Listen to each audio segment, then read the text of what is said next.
Stances is totally a personal preference. You can be open, you can be closed. I would caution you on the extreme side. If you start to take the stance to the extreme, it could mess with two things. It could mess with your ability to see the ball. It could mess with your balance a little bit. There was one guy that I played with by the name of Tony Batista, and he had one of the most extreme stances that I've ever seen. Billy's very good at imitating him, so I'm going to let Billy talk about Tony. Cal mentioned the fact that he had a lot of different stances than he did. He probably had more than any player that ever played the game, and some of them were pretty goofy looking.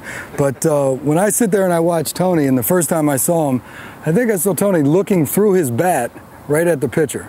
Now, certainly I don't think we can hit from this position, but what Tony did, if you paid attention to him, is when the pitcher started to move when he was in his windup, you'd see Tony start to creep into this position.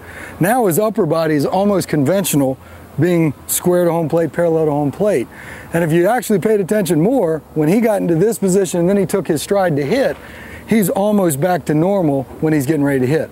So for Tony, this was a comfort level where he felt he could see the pitcher, and he was probably telling himself he's got to go towards the pitcher with his stride.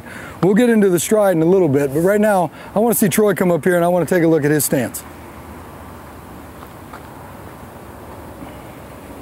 Troy's stance is pretty conventional.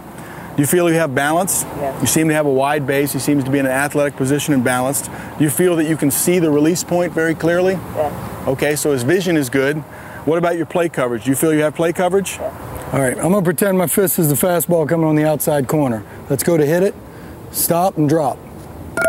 Okay, Troy kind of has a lot of plate coverage right there. This is the sweet part of the bat. That's where we want to make contact. And if the pitcher's trying to get us out of the way, he's certainly covering the outside corner. If the pitch was coming inside, Troy would probably quicken up a little bit, bring his bat into this position with his hands out in front.